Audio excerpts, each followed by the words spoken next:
بسم اللہ الرحمن الرحیم۔ السلام علیکم ناظرین۔ صلاح الدین کے والد ایوب کو ادھر دربار میں یہ سیاسی تفوق حاصل ہوا اور ادھر اس کا چھوٹا بھائی اسد الدین شیر کو نور الدین زنگی کی ملازمت میں داخل ہو گیا۔ شیر کو صحیح معنوں میں شیر تھا۔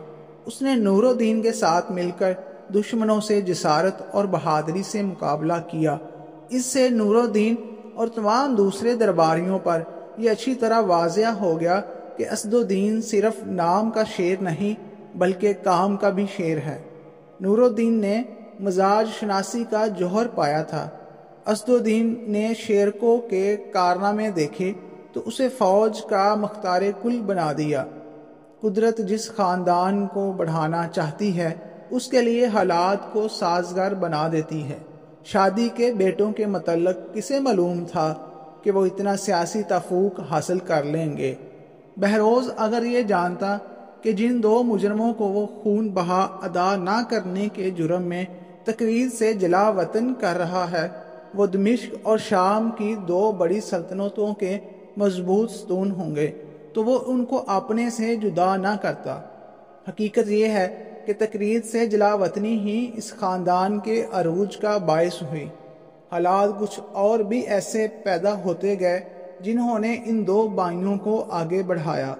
تقریر کی قلعہ داری کے دوران میں اگر عماد الدین زنگی شکست کھا کر دجلہ کے کنارے پر پار ہونے کے لیے نہ آتا تو یہ دونوں جلا وطن خدا جانے کہاں جاتے۔ نور الدین دمشق میں۔ بہرحال دونوں بھائیوں نے اس طرح عروج حاصل کیا تو انہیں سیاسی جوڑ و توڑ کا سلیقہ آ گیا۔ دمشق اور اس کی حکومت ایوب کے اقتدار سے منحرف نہیں ہو سکتی تھی۔ ادھر شیر کو نور الدین کا محبوب تھا۔ دونوں بھائیوں میں خط و خطابت ہوئی اور صلح ٹھہری کہ نور الدین کا خاندان چونکہ ان دونوں کا محسن اور مربی ہے، کیا اچھا ہو کہ دمشق پر بھی اسے ہی مسلط کر دیا جائے۔ صلاح کی دیر تھی کہ نور الدین شیرکو کو ساتھ لے کر دمشق کے دروازوں پر پہنچ گیا۔ والان دمشق سے مطالبہ کیا گیا کہ جنگ کریں یا صلح۔ ایوب سا ہوشمند سپہ سالار اور حاجب اعظم جنگ کیسے کر سکتا تھا؟ اسی کے بلائے ہوئے تو یہ مہمان عزیز یہاں تک آئے تھے۔ اس نے نمائش کے لیے چند دن کی مہلت مانگی۔ عماد سلطنت اور معزز شہریوں کو جمع کر کے صلح کے فوائد سمجھائے۔ جب سپہ سالار ہی جنگ کرنے پر آمادہ نہ ہو تو امر پسند شہر اور عیاش درباری کیسے جنگ کر سکتے ہیں؟ صلح کے حق میں ہر طرف سے آواز اٹھی اور 7ویں دن نور الدین اور شیرکو پر شہر کے دروازے کھول دیے گئے۔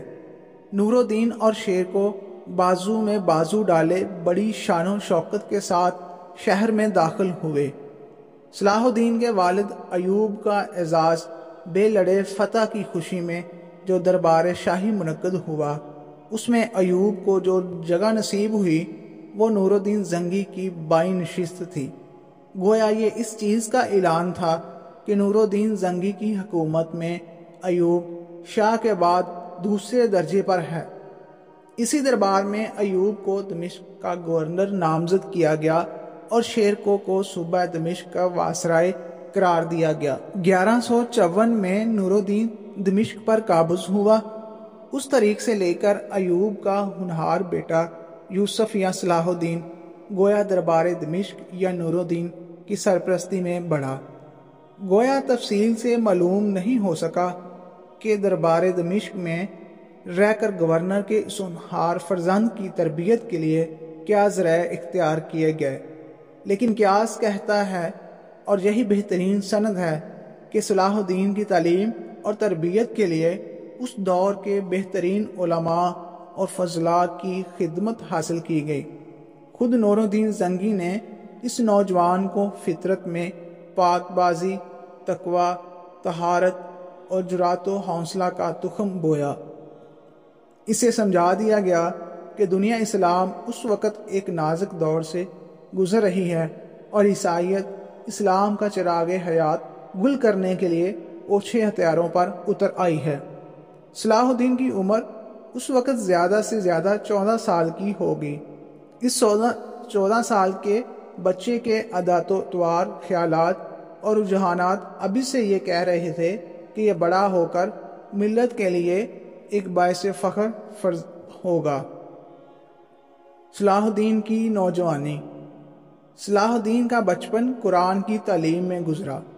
شباب حدیث، فقہ، تفسیر اور دوسرے علوم مذہبی کی تکمیل کی نظر ہوا، جس کا لازمی نتیجہ یہی ہو سکتا تھا کہ مذہب اور اس کی روایات نے صلاح الدین کو پاکیزگی، اخلاق، جرات اور شرافت کی راہ پر ڈال دیا۔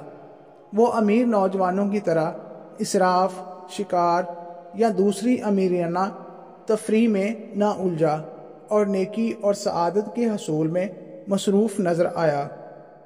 وہ ان لوگوں میں تھا جن کے کندھوں پر آگے چل کر عظمت اور بڑائی کی چادر ڈالی جاتی ہے۔ اس کو نوجوانی میں یہ احساس تھا کہ آگے چل کر وہ دنیا میں ایک حیرت انگیز شخصیت بننے کی کوشش کرنے والا ہے۔ اس کو فضول باتوں میں اپنی جانوانی ضائع کرنے کی مہلت کہاں۔ صلاح الدین ایوبی فلسفہ کی تعلیم پر کم توجہ دی۔